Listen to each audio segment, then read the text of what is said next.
First contact at the edge of known Space Commander Veltar of the Zephyrian Defense Corps had patrolled the outer rim of the Andorian sector for 12 standard cycles. His sleek reconnaissance vessel, the Star Whisper, cut through the void with practiced efficiency. At barely 200 meters in length, it represented the pinnacle of Zephyrian engineering, fast, nimble, and equipped with the most advanced sensors in known space. The Zephyrians had always prided themselves on their technological superiority. Their crystalline hulls gleamed with an inner light, powered by stellar energy converters that made their ships nearly invisible to most detection systems. For centuries, they had been the undisputed masters of stealth warfare, their vessels dancing between stars like whispers of light. Veltar's elongated fingers traced patterns across the bio-neural interface, his four eyes scanning multiple data streams simultaneously. The routine patrol had been uneventful, just as the previous 100 had been. The frontier was quiet, almost eerily so. Most galactic civilizations had learned to give the Zephyrian border worlds a wide berth. That was when the readings began, Twish. First, Veltar thought there was a malfunction in the sensor array. The energy signatures appearing at the very edge of their detection range were impossible. Too massive, too uniform, too organized. He ran diagnostics twice, then a third time. Each scan confirmed what his instruments were telling him, but his mind refused to accept it. Navigation Officer Cassara, he called to his second-in-command, a younger Zephyrian whose silver-blue skin still held the vibrancy of youth. "Are you reading these signatures?" Cassara's crest of neural fibers flickered with confusion. "Commander, the instruments show massive objects approaching from grid 77 Alpha, but the scale readings must be corrupted. Nothing could be that large and still maintain structural integrity." Veltar felt a chill run through his secondary nervous system. He had seen many things in his long career, stellar phenomena that defied explanation, ancient artifacts from lost civilizations, even the terrible weapons of the Dark Star Consortium. But this was different. This was impossible. "Enhance long-range scanners," he ordered. "Full spectrum analysis." The holographic display that materialized before them would haunt Veltar for the rest of his days. 7 distinct objects, each one larger than a small moon, moved through space with impossible precision. Their hulls were not the elegant curves of Zephyrian design or the brutal angles of consortium warships. These vessels were something else entirely, vast rectangular structures that seemed to stretch endlessly across the void. "By the ancient lights," whispered Cassara. "Those aren't ships. They're space stations, mobile cities." But they were moving with purpose, maintaining perfect formation as they approached the Zephyrian border. Each vessel bristled with structures that could only be weapon systems, though their size made conventional weapons look like mere toys. The largest of the 7 was easily 15 kilometers in length and 5 kilometers in width, larger than most inhabited asteroids. Veltar's training kicked in despite his shock. These were not natural phenomena or ancient derelicts. These were active operational starships belonging to an unknown civilization, and they were heading directly towards Zephyrian space. "Send an emergency transmission to High Command," he ordered, his voice steady despite the tremor in his hands. "Priority Alpha classification, unknown fleet of massive vessels approaching sector boundary. Request immediate reinforcement and authorization for first contact protocols." While they waited for a response, Veltar initiated the standard greeting sequence used by most civilized species. A mathematical progression followed by representations of atomic structures, then basic, linguistic samples in 17 different languages. It was the universal greeting developed over millennia of interstellar contact. The response came within minutes, but not from High Command. A voice spoke through their communication array, not in the melodic tones of Zephyrian speech, not in the harsh consonants of the consortium languages, but in something entirely new. The translation matrix worked frantically to process the alien syntax, and slowly, words formed. "Zephyrian vessel, this is Captain Sarah Chen of the United Earth, ship Leviathan, flagship of the 3rd Expansion Fleet. We have received your greeting and appreciate the courtesy. We come in peace and request permission to enter your space for diplomatic purposes." Veltar exchanged glances with his crew. The translation was clear, but the implications were staggering. Earth, a name they had never heard before. United, Earthship, suggesting a unified planetary government. Third Expansion Fleet, implying there were at least 2 others of similar size. Captain Chen, Veltar responded, his voice formal despite his inner turmoil. I am Commander Veltar of the Zephyrian Defense Corps. I must inform you that your vessels are unprecedented in our experience. Before we can grant passage, our government will need to understand your intentions and capabilities. There was a pause, then what could only be described as gentle laughter in the alien voice. Commander Veltar, we understand your concern. Our ships are rather large by galactic standards. Would you be willing to approach for visual confirmation? We can maintain safe distance protocols. Against every instinct screaming in his head, Veltar found himself agreeing. The Star Whisper moved closer to the alien fleet, its advanced sensors recording every detail. As they drew near, the true scale of the human vessels became apparent. The flagship Leviathan was not just a ship, it was a floating city. Its hull was a patchwork of metals and composites, scarred by countless journeys through space but still, maintaining an undeniable elegance. Massive docking bays yawned open along its sides, large enough to accommodate vessels 10 times the size of the Star Whisper. Towers and spires rose from its surface like the skyline of a planetary metropolis. But it was the lights that truly stunned Veltar. Thousands upon thousands of lights dotted the vessel's surface. Not the cold illumination of ship systems, but the warm glow of inhabited spaces. Entire sections of the hull appeared to be transparent, revealing vast chambers filled with green spaces, flowing water, and what looked unmistakably like civilian populations. Commander, whispered Kessera, her voice filled with awe. There are children aboard that vessel. I can see them in the observation decks. Veltar's 4 eyes tracked across the massive ship's surface, taking in details that challenged everything. He thought he knew about space travel. This was not a warship in any conventional sense. It was a mobile world, carrying an entire civilization within its hull. Captain Chen, he said finally, forgive my directness, but are you refugees? Is your homeworld lost? The human captain's response carried a note of pride that transcended species barriers. Not refugees, Commander. Explorers. Earth is still very much our home, but humanity has always been driven to push beyond the horizon. These ships carry volunteer populations who have chosen to make their homes among the stars. We are nomads by choice, not necessity. The implications hit Veltar like a physical blow. If these humans built ships this large for exploration, what did their military vessels look like? What kind of industrial capacity could construct mobile cities and send them wandering through the galaxy? How many? He asked quietly. How many ships? Or how many people? Both. The Third Expansion Fleet consists of 7 vessels carrying approximately 8 million souls. As for the total number of Earthships, Captain Chen paused. Well, let's just say we've been very busy for the past few centuries. 8 million people, in just 7 ships. Veltar's mind reeled. The entire Zephyrian home system had a population of barely 3 million, spread across 17 colonies. These humans carried nearly 3 times that number in a single fleet, and they implied there were dozens of similar fleets scattered across the galaxy. High Command's response finally came through, transmitted in rapid bursts of encrypted data. As Veltar read the orders, his crest dimmed with concern. The Zephyrian leadership was divided. Some wanted to immediately mobilize the entire defense fleet, while others urged caution and diplomatic engagement. Captain Chen, Veltar said, making a decision that would alter the course of galactic history. I have been authorized to invite a small delegation aboard our vessel for preliminary discussions. However, I must be honest. Your ships have caused considerable alarm among my people. That seems to happen a lot, Captain Chen replied, with what sounded like resigned humor.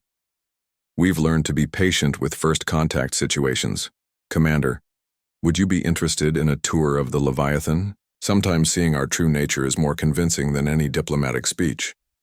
Veltar looked at his crew, seeing the same mixture of fear and curiosity that he felt. They were at a crossroads that could lead to either unprecedented cooperation or devastating conflict. The choice they made in the next few moments would echo through the stars for generations to come. "Captain Chen," he said finally, "I accept your invitation." Understanding the giants, the docking procedure alone took 2 hours.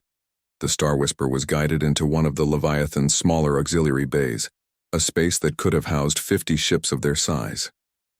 As they passed through the energy barriers that contained the bay's atmosphere, Veltar marveled at the casual efficiency of the human technology. No complex docking clamps or pressure seals, just a gentle field that allowed their ship to settle onto a landing platform designed specifically for alien vessels. "They've done this before," observed Cassara, as she watched human technicians approach their ship with practiced ease. "This bay has been modified to accommodate dozens of different ship designs." Captain Sarah Chen was waiting for them at the airlock, and Veltar's first impression was one of surprise.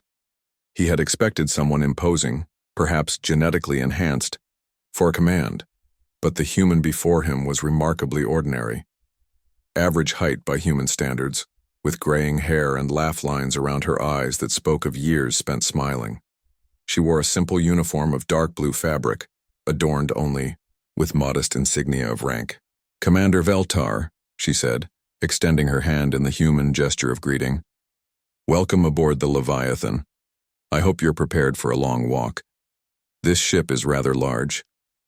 The understatement was so profound that Veltar found himself making the Zephyrian equivalent of laughter, a soft chiming sound from his vocal crest. "Captain Chen, I believe our definitions of rather large may differ significantly." As they walked through the ship's corridors, Veltar was struck by the sheer normalcy of it all.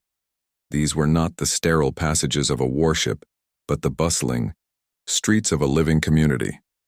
Humans of various ages and ethnicities moved past them, some nodding respectfully to their captain, others too absorbed in their daily activities to pay attention to the alien visitors. Children, actual children, played in alcoves designed specifically for their use, their laughter echoing off the bulkheads.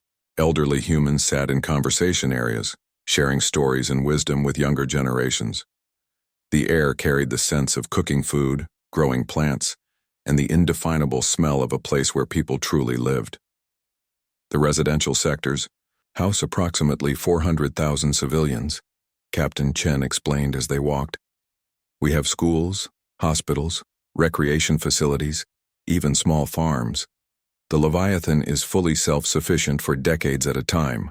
They passed through a transparent section of corridor that revealed one of the ship's most stunning features: vast parks and gardens that stretched across multiple decks.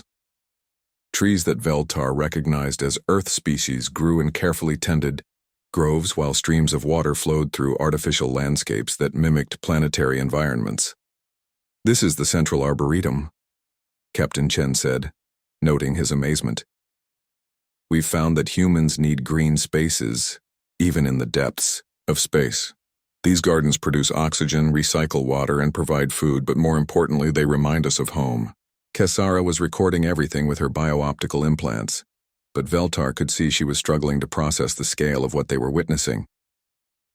"Captain," she said hesitantly, "how do you maintain structural integrity in a ship this size? The gravitational stresses alone should tear it apart." Captain Chen smiled. "That's a question for our chief engineer. Would you like to see the drive course?" The journey to the engineering section took them through the heart of the ship, past manufacturing facilities that hummed with constant activity. Automated systems worked alongside human technicians to produce everything from computer components to clothing, from medical supplies to works of art. It was a complete industrial ecosystem, contained within the hull of a single vessel. Chief Engineer Marcus Torres was a cheerful man whose enthusiasm for his work was immediately apparent. When Captain Chen introduced the Zephyrian visitors, his eyes lit up with the joy of someone who finally had an audience that might appreciate the technical marvels surrounding them. "The key is distributed architecture," he explained, leading them through a chamber containing what looked like a miniature star contained within magnetic fields. Instead of one massive structure, the Leviathan is essentially thousands of smaller structures working in harmony. The hull itself is alive, in a sense. It grows and adapts to stresses, redistributing loads through biomechanical systems. Veltar stared at the contained fusion reaction that powered this section of the ship. It was just one of dozens of similar reactors distributed throughout the vessel. Chief Torres, the energy output of this single reactor exceeds that of our entire home station. How do you control such power? Very carefully, Torres replied with a grin. But honestly, it's not as dangerous as it looks. We've been building these ships for 3 centuries. We've learned a thing or two about managing large-scale power systems. 3 centuries. The number hit Veltar like a physical blow. The Zephyrians had been spacefaring for barely 2 centuries, and their largest vessels were still measured in hundreds of meters, not kilometers. These humans had been building city ships for longer than his people had been traveling between stars. Chief Torres, he said quietly, may I ask a personal question? Why do you do this? Why leave your homeworld to live in the emptiness between stars? The engineer's expression grew thoughtful. It's hard to explain to someone who hasn't felt it, but there's something about the frontier that calls to us. Not running from anything, not seeking conquest or resources, just the need to see what's beyond the next star. Earth will always be home, but the galaxy is our backyard. They continued their tour, visiting the command centers where humans coordinated with AI systems of staggering sophistication, the cultural districts where artists and writers created works that drew inspiration from 100 different worlds, and the communication centers where instantaneous contact was maintained with other human fleets scattered across known space. It was in the diplomatic section that Veltar finally began to understand the true nature of humanity's expansion. Maps covered the walls showing not conquest or colonization, but contact. Lines connected thousands of star systems, representing trade routes, cultural exchanges, and diplomatic relationships with dozens of species the Zephyrians had never encountered. We're not conquerors, Commander, Captain Chen explained, seeing his expression. We're collectors of stories, builders of bridges. Every species we meet teaches us something new about the universe. The Leviathan carries the combined knowledge of 47 different civilizations, freely shared and carefully preserved. Ambassador Elena Vasquez, the ship's chief diplomat, joined them as they reviewed the star charts. A woman of advanced years with silver hair and keen eyes, she had spent her life facilitating first contact with alien species. The size of our ships often causes alarm, she admitted. But we've found that once people understand our true purpose, fear turns to curiosity, and curiosity becomes friendship. We're not a military force, Commander Veltar. We're a library, a university, a cultural exchange program that happens to travel between the stars. As the tour neared its end, Veltar found his worldview fundamentally altered. The humans were not invaders or refugees. They were something entirely new in his experience. A civilization that had achieved the power to build mobile worlds and chose to use that power for exploration and connection rather than conquest. In the observation deck where they concluded their visit, Veltar looked out at the other 6 vessels of the 3rd expansion fleet. Each one was unique, reflecting the personalities of its inhabitants, but all shared the same essential character. They were homes, not weapons. Captain Chen, he said finally, I believe my people have much to learn from yours. Would you consider establishing formal diplomatic relations with the Zephyrian collective? The human captain's smile was warm and genuine. Commander, that's exactly why we're here. The galaxy is vast and full of wonders, but it's the connections we make with others that truly matter.